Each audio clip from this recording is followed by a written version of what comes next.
Good evening to all of you guys. कैसे आप सब? आशा और उम्मीद करता हूं कि आप सब होंगे बढ़िया, लाजवाब, शानदार। तो प्यारे साथियों, आज का सेशन कुछ ऐसा धमाल आपके बीच में होने वाला, क्योंकि आज का जो टॉपिक है ये हर एक बच्चे की सबसे बड़ी रिक्वायर्ड टॉपिक है। हर एक बच्चा जानना चाहता है कि सर जो ऑल हेल्पिंग वर्ब्स होते हैं, सर हम इसका प्रयोग कहां पे करते हैं, किस तरीके से करते हैं, कहां पे करते हैं, कहां पे होगा। तो प्यारे बच्चों, आज आपके लिए एक प्यारा सा टॉपिक है जिसका नाम है ऑल हेल्पिंग वर्ब्स। चाहे बेटा इज ए मार was were has had can could may mile sad should, किसी की भी बात हो, आज हम चर्चा करने वाले हैं एक ऐसे ही शानदार टॉपिक का जो कि मात्र 15 मिनट में I will clear all the helping verbs amongst you. जितने भी हेल्पिंग वर्ब है सारे के सारे आज आपके बीच में मैं क्लियर करने वाला हूं। तो एक प्यारा सा टॉपिक है प्यारे साथियों। तो प्लीज फटाफट क्या करेंगे, जैसा ही आप आए बेटा लाइक कर देना, एक बार सब्सक्राइब कर देना, शेयर जरूर कर देना, क्योंकि ऐसे ही शानदार शानदार छोटी छोटी वीडियोस जो कि काफी इंफॉर्मेशन जिसमें होगी, बहुत सारी बेटा नॉलेज होगी, वो सारी चीजें आपके बीच में पहुंचती रहेंगी। बस उसके लिए क्या करना पड़ेगा, एक बार सेशन को बेटा आपको लाइक सब्सक्राइब एंड शेयर कर देना, ठीक है। तो आइए शुरुआत करते हैं एक शानदार सेशन किसी बीच में। पहले साथियों, ऑल हेल्पिंग वर्ब्स के बारे में आज हम जानने वाले हैं। जैसा कि आप लोग 10th पढ़ते हो, आज का जो ये टॉपिक है, ये केवल मैं पूरे के पूरे टेंस बेसिस पर लाया हूं। किस पे लाया हूं? टेंस बेसिस पर है ये, कि ठीक है कि इसमें हमको क्या करना है। इस टेंस बेसिस पर है कि हमको जो हम टेंस पढ़ते हैं उसमें जो हमारी ऑल द हेल्पिंग वर्ब्स होती हैं उसका हम प्रयोग कहां पे करते हैं, ठीक है। हमारी जो हेल्पिंग वर्ब्स है उसका हम प्रयोग कहां पे करते हैं, किस तरीके से करते हैं, कहां पे करते हैं। चाहे हम इज एम आर की बात करें, चाहे हम डू डज की बात करें, चाहे हम हैज हैव हैड की बात करें, ऐसी एक इंफॉर्मेशन वीडियो आपके पास होगी नहीं, है ना। हर एक बच्चा ना जानना चाहता है कि सर इज आ गया, सर कहां पे प्रयोग करेंगे, सर एम का प्रयोग कहां पे करेंगे, सर वॉज का यूज कहां पे करेंगे, सर अगर मान लीजिए हैज बीन आ गया तो सर ऐसे में क्या करूंगा मैं। तो प्यारे बच्चों, ये वीडियो सिर्फ आपके लिए है। आइए शुरुआत करते हैं। लेकिन आज जो मैं पढ़ाने वाला हूं वो पूरा का पूरा किस पर है, पूरे के पूरे टेंस बेसिस पर है। मॉडल ऑक्सिलरी भी हमारा हेल्पिंग वर्ब के अंदर आता है, आपको पता है कि नहीं। जो हमारा बेटा मॉडल ऑक्सिलरी होता है ये भी हमारा किसके अंतर्गत आता है, हेल्पिंग वर्ब्स के अंदर आता है। लेकिन अगर आप भी चाहते हो कि सर मॉडल ऑक्सिलरी की एक शानदार वीडियो आप अलग से बना दीजिए, मैं उसको बना के अपलोड कर दूंगा, लेकिन उसके लिए आपके कमेंट करना जरूरी है। तो पहला होमवर्क तो आपके लिए है, अगर आप चाहते हैं कि एक मॉडल ऑक्सिलरी की भी वीडियो बने, मॉडल ऑक्सिलरी समझ रहे हो ना, can could may might shall should, इस टाइप की वीडियो, तो प्लीज मुझे कमेंट करना है। लेकिन आइए आज हम टेंस बेसिस पर देखते हैं कि कैसी चीजों को हम सीखेंगे, ठीक है। प्यारे साथियों, आपको जैसा कि पता है कि 3 टेंस होते हैं हमारे, एक होता है प्रेजेंट, एक होता है पास्ट, एक होता है फ्यूचर। हमको अच्छे से पता है कि हमको प्रेजेंट और पास्ट फ्यूचर हम बेटा साल भर टेंस के बारे में पढ़ते हैं, लेकिन हमको ये नहीं पता होता है कि इसमें सबसे ज्यादा इंफॉर्मेटिव चीजें क्या होती है हमारे लिए, सबसे ज्यादा इंफॉर्मेशन कहां पे होना चाहिए, सबसे ज्यादा चीजें हमको कहां पे जाननी चाहिए, कहां पे हमको पॉज लेना है, कहां पे is am are was were का यूज करना है, कहां पे हैज हैव हैड का प्रयोग करना है, ठीक है। तो लास्ट तक बने रहना वीडियो में, एक ट्रिक बताऊंगा पूरा पढ़ाने के बाद, सिर्फ एक ट्रिक ऐसी बताऊंगा, मजा आ जाएगा देख के, यहीं पे बताऊंगा इसी इसी चार्ट पे, ठीक है। आइए देखिए, सबसे पहले हम बात करते हैं अगर हम प्रेजेंट एंड डेफिनेट टेंस की। आपको पता होगा ना, सबसे पहले अगर हम बात करते हैं किसकी, प्रेजेंट एंड डेफिनिट टेंस की अगर हम बात करते हैं, तो प्रेजेंट एंड डेफिनिट टेंस में आपने देखा होगा बेटा दो हेल्पिंग वर्ब आती है। कौन सा? एक आता है डूड और एक आता है डज। अगर इन शॉर्ट फॉर्म इसको हम बोले, इसको क्या बोल सकते हैं, डी स्क्वायर बोल सकते हैं। क्या पूरा के पूरे टेंस में डी स्क्वायर सिर्फ एक जगह आता है, वो है प्रेजेंट एंड डेफिनिट टेंस, तो इसको हम बोल सकते हैं डी स्क्वायर। तो प्यारे बच्चों, यहां पे हम देख सकते हैं जो डू और डज का यूज होता है, सबसे पहले हम ये देखेंगे I V U D, I V U D के साथ हम किसका यूज करते हैं, डू का यूज करते हैं। और चाहे अगर बात हो यहाँ पे ही सी इट या नेमिंग की, मतलब किसी का नाम आ जाए, राम श्याम सीता मीता गीता सुनीता, किसी का भी नाम आ जाए, तो ऐसे में इसके साथ हम किसका यूज करते हैं, डज का यूज करते हैं। तो प्यारे बच्चों, जो पहला टेंस हमारा कौन सा, प्रेजेंट एंड डेफिनिट टेंस, इसमें हमारा आता है डू डज, और डू डज का प्रयोग कहां पे करते हैं हम बेटा, यहाँ पे आई वी यू दे के साथ, ही सीट और नेमिंग के साथ। एक चीज और, इनका जो प्रयोग होता है कभी भी अफर्मेटिव सेंटेंस के लिए नहीं होता है, सकारात्मक के लिए नहीं होता। डू डज का प्रयोग हमेशा किसके साथ होता है, इसका प्रयोग हमेशा होता है नेगेटिव के साथ, और फिर किसके साथ होता है, इंट्रोगेटिव के साथ। बेटा इस चीज को आप हमने माइंड में फिट कर लेना कि नेगेटिव और इंट्रोगेटिव के साथ बेटा इनका यूज होता है, ठीक है। मतलब अगर सेंटेंस में नॉट आ जाए या क्वेश्चन मार्क आ जाए तो हम डू और डज का प्रयोग करते हैं, ठीक, सिंपल। अगला देखते हैं बेटा, हम बात करते हैं यहाँ पे इज एम आर की। तो देखो बेटा, इज एम आर किस टेंस के अंतर्गत आता है, तो आपको पता होना चाहिए बेटा, जो इज एम आर हमारा होता है, ये हमारा किसके अंतर्गत आता है, ये हमारा आता है बच्चा प्रेजेंट कॉन्टिन्यूअस के अंतर्गत, ठीक है, प्रेजेंट कॉन्टिन्यूअस के अंतर्गत।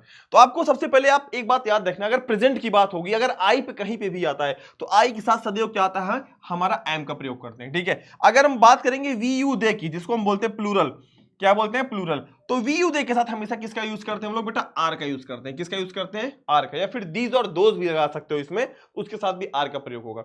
अगर हम बात करें ही सीट या नेमिंग की, ही सीट हो गया हमारा सिंगुलर, और नेमिंग भी हमारा सिंगुलर होता है, मतलब अगर किसी का नाम आ जाए, सिंगल नेम आ जाए, डबल नेम नहीं, सिंगल नेम, जैसे रीता गीता सीता सुनीता राम श्याम मोहन, तो उनके साथ हमेशा हम किसका प्रयोग करते हैं, इसका मतलब आपने पढ़ा होगा बचपन में ना हिंदी में कि सर एक वचन कर्ता के साथ सहायक क्रिया, इस बहुवचन कर्ता के साथ सहायक क्रिया और आई के साथ हम किसका प्रयोग करते हैं, एम का। मोस्ट इंफॉर्मेटिव बेटा ये आपका चार्ट था, जरूर देख लेना, नोट कर लेना कॉपी में, कभी नहीं भूलोगे, याद रख लेना इस चीज को। अगर प्रेजेंट की बात होगी तो आई के साथ है, वी यू के साथ ये, और ही सेड और नेमिंग के साथ ये। हम बात करते हैं बेटा हैज और हैव की, तो सारे बच्चों को पता होगा कि जो हैज और हैव होता है इसका यूज किस में होता है, परफेक्ट में। अच्छा किस परफेक्ट में होता है, तो आपको बेटा पता होना चाहिए किस परफेक्ट में होता है। इसका यूज होता है प्रेजेंट परफेक्ट में। किसमें बेटा प्रयोग होता है इसका, प्रेजेंट परफेक्ट में। और प्रेजेंट परफेक्ट में क्या होता है कि आई वी यू दे के साथ, किसके बच्चा, आई वी यू दे के साथ हम किसका प्रयोग करते हैं, आई वी यू दे के साथ हम यूज करते हैं हैव का। किसका, हैव का यूज करते हैं। ही सी इट और नेमिंग के साथ, किसके साथ, ही सी इट और नेमिंग के साथ हम बेटा किसका प्रयोग करते हैं, हैज का प्रयोग करते हैं। तो बेटा इस चार्ट को अपनी कॉपी में ऐसे आप बना के लिख लेंगे तो शायद आज की बात से हेल्पिंग वर्ड्स की जो प्रॉब्लम है ये आपकी सॉर्ट आउट होने वाली है यहां से, तो कभी भी आप ये चीज को भूलने वाले नहीं हो, ठीक है। तो प्रेजेंट परफेक्ट की बेटा हेल्पिंग वर्ड क्या होगा, हैज हैव, और कहां कहां पे यूज होता है आपको पता चल गया कि सर यहां पे इसका यूज करते हैं, ठीक है। अगला देखते हैं, अगर हम बात करें हैज बीन और हैव बीन की, तो देखिए कॉमन सा सेंस लगाइए, हैज हैव यहां पे है, हैज हैव यहां पे है, फर्क यहां पे किसका आ गया, सिर्फ बीन बीन का आ गया, मतलब यहां पे एक बीन आ गया और यहां पे एक बीन आ गया, बस इतना ही फर्क है, बट प्रोसेस वही है। आई वी यू के साथ हम हैव का यूज करते हैं, ही शीट और नेमिंग के साथ हम यूज करते हैं हैज का, and in the last case हम सबके साथ क्या करते हैं, हम बीन का यूज कर देते हैं। किसका यूज कर देते हैं, बीन का। अब आप पूछोगे ना कि सर ये कौन सा टेंस है, तो बेटा याद रखना जो ये हमारा टेंस है बहुत ही प्यारा टेंस है, ये है क्या, ये है present perfect, present perfect continuous, that's it, इस चीज को याद रखना। अब हम बेटा अग्रसर होते हैं पास्ट की तरफ में, तो पास्ट में जो हमारा पहला हेल्पिंग वर्ब आता है वो क्या आता है बच्चा, हमारा डिड आता है। क्या आता है, डिड। और आपको पता होना चाहिए कि जो डिड होता है, डिड का भी बेटा सेम प्रोसेस है। पहली बात तो आप ये जान लेना कौन सा टेंस है बच्चा, ये हमारा टेंस है कौन सा, ये हमारा बच्चा टेंस है प्रेजेंट इंडेफिनिट टेंस है। कौन सा टेंस है बच्चा, प्रेजेंट इंडेफिनिट। और प्रेजेंट इंडेफिनिट बेटा क्या होता है, जो आई होता है, आई के साथ हम यूज करते हैं किसका, डिड का। वी यू दे के साथ भी किसका यूज करेंगे, डिड का।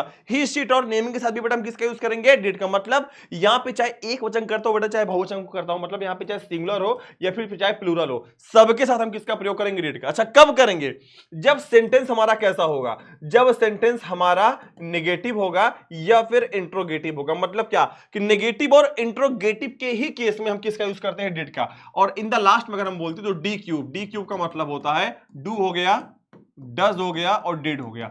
ये तीन ऐसे हेल्पिंग वर्ब है जिसका यूज हम किसके साथ करते हैं, नेगेटिव और इंट्रोगेटिव के साथ, अफर्मेटिव के साथ इनका प्रयोग नहीं होता। दैट्स इट, ठीक है। अगला चलते हैं, अब यहां पे बात करेंगे बेटा वॉज वर्ब की बात करेंगे, तो आपको बेटा पता होना चाहिए जो वॉज वर्ब होता है ये कौन सा टेंस होता है बच्चा हमारा, ये होता है हमारा पास्ट कॉन्टिन्यूअस। कौन सा टेंस होता है बच्चा, पास्ट कॉन्टिन्यूअस होता है। इस चीज को अपने आप माइंड में सेट कर लो कि जो पास्ट कॉन्टिन्यूअस होता है, आई के साथ हम किसका प्रयोग करते हैं, आई के साथ हम बेटा प्रयोग करते हैं वॉज का।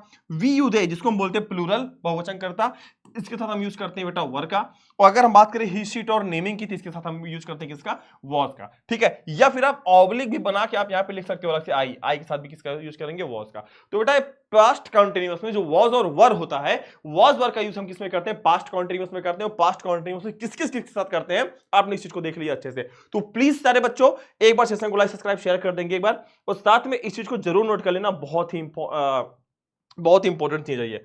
अगली बात करते हैं बेटा हम हेड की, तो बेटा जो हमारा हेड होता है, ठीक है, तो हेड में एक चीज आप लोग माइंड में अपने मेकअप कर लीजिएगा, अभी लास्ट में एक चीज बताऊंगा बहुत मजेदार चीज है वो। पहली बात तो ये आता है किसमें, ये आता है हमारा पास्ट परफेक्ट टेंस में। किसमें, पास्ट परफेक्ट में। और पास्ट परफेक्ट में हेड है, और हेड किसके साथ यूज होता है, जैसे कि हैज और हैव पढ़ा होगा आपने, तो हैज और हैव में क्या होता है कि आई वी यू के साथ हम यूज करते हैं हैव का, ही शीट और नेमिंग के साथ यूज करते हैं हैज का। लेकिन जो हेड होता है, हेड का बच्चा जो हम यूज करते हैं वो कहां पे करते हैं लल्ला, हेड का जो यूज करते हैं ये S oblique P, S oblique P का मतलब क्या, ये सिंगुलर के साथ भी आता है। पी फॉर क्या हो गया, ये हो गया प्लूरल के साथ भी आता है, मतलब सिंगुलर और प्लूरल दोनों के साथ आता है क्या, हेड। चाहे आई की बात हो, चाहे वी यू दे की बात हो, चाहे ही शीट या नेमिंग की बात हो, मतलब एक ऐसा हेल्पिंग वर्ब जो सबके साथ आता है। डिड एक ऐसा हेल्पिंग वर्ब जो सबके साथ आता है, बाकी सब में आपको वेरिएशंस मिल जाते हैं, ठीक है। नोट कर लेना बेटा, हेड का प्रयोग सबके साथ, सबके साथ, ठीक। अगला क्वेश्चन, यहां पे हम हैड बीन का यूज करते हैं। देखिए सेम प्रोसेस है, वहां पे हैड था, यहां पे हैड बीन है। फर्क यहां पे बेटा आप देखेंगे किस चीज का, यहां पे सिर्फ बीन का फर्क है। तो भैया वही सेम प्रोसेस है, जो हैड का यूज होता है, चाहे सिंगुलर आ जाए, चाहे प्लूरल, चाहे ही सीट आ जाए, चाहे आई वी यू दे जाए, सबके साथ किसका यूज करेंगे हम, हैड का यूज करेंगे। That's it. तो बेटा इस चीज को आप याद रख लेना, हैड बीन का जो यूज करना है हमको सबके साथ करना है। इसमें आप वेरिएशन मत देख चेक करना कि आई के साथ नहीं लगाना, वी के साथ नहीं लगाना, ठीक है। चलिए शानदार बेटा, आइए देखते हैं। अब देखिए आपको मैंने कहा था एक क्लास में आपको चीज बताऊंगा, देखिए अभी नहीं बताऊंगा, बस एक मिनट बाद। जो फ्यूचर टेंस होता है, फ्यूचर में दो हेल्पिंग वर्ब कॉमन होते हैं, विल शैल। एकदम you should just always one thing keep in your mind कि जो हमारा हैज और हैव हो, सॉरी, जो हमारा विल और शैल होता है, विल और शैल में क्या होता है बेटा, आई वी के साथ हम किसका प्रयोग करते हैं बच्चा, आई वी के साथ हम यूज करते हैं किसका, शैल का। किसका यूज करते हैं, शैल का। चाहे बेटा हम यू की बात करें, दे की बात करें, ही शी इट या नेमिंग की बात करें, सबके साथ क्या आएगा, विल का। वेरिएशन क्या होगा कि अगर फ्यूचर कॉन्टिन्यूअस की बात करेंगे तो देखो विल शैल एक ऐसा हेल्पिंग वर्ब है जो कि पूरे के पूरे फ्यूचर में कॉमन आता है, हर जगह विल शैल आएगा। विल भी शैल भी आएगा तो भी हम शैल को केवल पकड़ेंगे, शैल आई वी के साथ आएगा। अगर यहाँ पे क्या आ गया, विल हैव शैल हैव आ गया तो भी हम शैल आई वी के साथ यूज करेंगे। अगर हम यहाँ पे यूज करेंगे बीन का, will have been shall have been, तो ऐसे में भी आई और वी के साथ शैल आएगा। मतलब आपको केवल शैल को पकड़ के रखना है, क्योंकि पूरे फ्यूचर में जब विल और शैल आ ही रहा है, हर जगह विल भी शैल भी, will have been shall have been, इससे मतलब नहीं है, सिर्फ विल और शैल को पकड़ के रखना है। ये आपकी बेटा चीजें यहां से क्या हो जाएंगी, क्लियर हो जाएंगी। आप इसका स्क्रीनशॉट भी एक बार आप चाहे तो ले सकते हैं, ठीक है। देखते रहिए बेटा, नोट करते रहिए बेटा, कमी नहीं आनी चाहिए। चलिए, हो गए सारे बच्चों का, एक बार सारे बच्चे कमेंट करेंगे फटाफट। चलो, लव यू ऑल। तो प्यारे बच्चों, आपने यहां पे देख लिया हमने प्रेजेंट में क्या क्या पढ़ा। हमने प्रेजेंट में यहां पे डू डज पढ़ लिया, is am are has have पढ़ लिया, और पास्ट में हमने क्या पढ़ा, did was were had been पढ़ लिया। अगर हम फ्यूचर की बात करेंगे यहाँ पे, तो फ्यूचर में बेटा हमने क्या पढ़ लिया, फ्यूचर में बेटा हमने यहाँ पे क्या पढ़ लिया, विल शैल पढ़ लिया, यहाँ पे विल भी शैल भी पढ़ लिया, यहाँ पे विल हैव शैल हैव पढ़ लिया, यहाँ पे शैल हैव बीन और विल हैव बीन पढ़ लिया, ठीक है। यहाँ पे मैंने नहीं लिखा हुआ है ना, यहाँ पे क्या हो जाएगा हमारा, यहाँ पे हो जाएगा हमारा हैज बीन हो जाएगा, ठीक है, और यहाँ पे हमारा क्या हो जाएगा बच्चा, हैव बीन हो जाएगा, ठीक है, हैव बीन हो जाएगा, दैट्स इट। यहाँ पे हैज बीन हैव बीन हो गया, ठीक है। यहाँ पे हमारा क्या हो गया बच्चा, यहाँ पे हमारा हो गया विल हैव बीन और शैल हैव बीन। तो आपने इस चीज को देख लिया कि जितनी भी हेल्पिंग वर्ब्स थी सब मैंने आपको बता दिया अकॉर्डिंग टू टेंस। अगर आपको चाहिए मॉडल ऑक्सिलरी का, अगर आप चाहते कैन कुड मैं मैड शैल शुड का, अगर आपको शानदार वीडियो मिल जाए तो जरूर कमेंट करना, मैं उसको भी बना के दे दूंगा आपको, ठीक है। तो सारे टेंस के बेटा क्लियर हो गए, ठीक है। ये क्या किसका हो गया हमारा, ये बच्चा हमारा किसका हो गया, प्रेजेंट का हो गया, ये हमारा बेटा पास्ट का हो गया। और बात करेंगे बेटा फ्यूचर की, तो फ्यूचर की जो भी हेल्पिंग वर्ब से बेटा इस साइड में हमारे आ गए। अब आपको एक मैं शानदार चीज बताता हूं, ध्यान से देखेंगे सारे बच्चे। यहाँ पे आप ये देखेंगे कि देखिए, जैसे अगर इज एम आर है, आप एक चीज नोट कर लीजिएगा, जैसे इज एम आर है, ठीक है, इज एम आर है, और यहाँ पे हम बात करेंगे वॉज और वर की, ठीक है। इसके साथ हमेशा क्या होगा, और हाँ, विल भी शैल भी, विल भी और शैल भी, ठीक है, शैल भी, ठीक है। ये ऐसे हेल्पिंग वर्ब है कि इनके साथ क्या आता है, वर्ब की फर्स्ट फॉर्म प्लस आईएनजी। क्या आता है, वर्ब की फर्स्ट फॉर्म प्लस क्या आता है, आईएनजी आता है, ठीक है। लेकिन अगर आईएनजी, तो ये हमारा सेंटेंस कैसा होगा, ये सेंटेंस हमारा होगा एक्टिव वॉइस में। किसमें होगा बच्चा, एक्टिव वॉइस में होगा। लेकिन एक चीज आप लोग हमेशा ध्यान देना, इसी is am are was were है, इसी is am are was were will be और शैल बी के बाद अगर वर्ब की थर्ड फॉर्म आ जाए, क्या आ जाए, वर्ब की थर्ड फॉर्म आ जाए, तो ऐसे में समझ जाना जो सेंटेंस होगा वो हमारा किस सेंटेंस में होगा, वो हमारा पैसिव वॉइस में होगा। समझ में आया कि नहीं। अब ध्यान पे देख लीजिए, जैसे अगर हमारा इज एम आर है, इज एम आर है, ये इसके बाद हमेशा क्या आता है, वर्ब की फर्स्ट फॉर्म बेटा प्लस आईएनजी आती है, ठीक है। अगर इज एम आर के बाद आईएनजी नहीं आता है, अगर इज एम आर के बाद मान लो अगर वर्ब की थर्ड फॉर्म आ गई, तो समझ आना सेंटेंस किसमें, पैसिव वॉइस में, तो ये एक्टिव वॉइस में है, ठीक है। सबको समझ में आया बेटा, ये बहुत ही शानदार, बहुत ही इंफॉर्मेटिव चीज आपको मैं बता रहा हूं, ठीक है। आइए चलते हैं आगे सबसे, ठीक है। तो मैंने आपको बताया था क्या बेटा कि हमारा जो कैसे याद करेंगे प्रेजेंट में, तो प्रेजेंट में आप कैसे याद करेंगे मैं बता देता हूं आपको, एक ट्रिक बता देता हूं। देखिए, आप क्या डी स्क्वायर याद कर लेंगे, डी स्क्वायर के बाद आप क्या कर लेंगे, आई ए स्क्वायर याद कर लेंगे बेटा। किसको याद कर लेंगे, आई ए स्क्वायर को याद कर लेंगे। और यहाँ पे आप क्या याद कर लेंगे, एच स्क्वायर को याद कर लेंगे। एच स्क्वायर का मतलब क्या होता है, एच स्क्वायर, ये हो गया हमारा प्रेजेंट के हेल्पिंग वर्ब। मतलब क्या हो गया, डी गुणे डी, डू डज हो गया, इज एम आर हैज और हैव हो गया, ठीक है। सेम प्रोसेस यहाँ पे डी हो गया, डी डब्ल्यू स्क्वायर हो गया, एच हो गया। यहाँ पे डी का मतलब क्या हो गया, डिड हो गया, वॉज वर हो गया, यहाँ पे हैड हो गया, ठीक है। और यहाँ पे आप एक चीज कॉमन क्या रख लोगे, विल और डब्ल्यू और एस याद कॉमन रख लोगे। क्या, डब्ल्यू और एस मतलब विल और शैल, खत्म, दैट्स इट। तो प्यारे साथियों, अगर आपको लगी हुई वीडियो शानदार, अगर आप भी चाहते हैं कि आपको मॉडल ऑक्सिलरी का एक शानदार वीडियो आपके बीच में आ जाए, तो प्लीज कमेंट करना, ठीक है। और आपको एक मैं एक चीज बता के आपसे पूछ जा रहा हूं कि आप सबसे पहले आज मुझे आप दो कमेंट करेंगे, आप एक मुझे प्रेजेंट कॉन्टिन्यूअस का आप कमेंट करेंगे और एक पास्ट परफेक्ट कॉन्टिन्यूअस का कमेंट करेंगे, एक एग्जांपल, ठीक। ये आपका बेटा क्या है, ये आपका बेसिक सा स्ट्रक्चर है, और सारे बच्चे एक जगह पूरी हेल्पिंग और मुझे लिख के भेजेंगे कौन किसके साथ यूज होता है। अगर आप भी चाहते हैं किसी शानदार वीडियो, तब तक के लिए आप सब एक बार बेटा वीडियो को लाइक सब्सक्राइब शेयर जरूर कर दीजिएगा, और मिलेंगे अगले ही एक शानदार सेशन के साथ। लेकिन वो कमेंट जरूरी है आपका, अगर आप भी चाहते हैं ऐसा वीडियो। तो तब तक के लिए love you all, thank you so much, नमस्कार, बाय बाय, जय हिंद, जय भारत।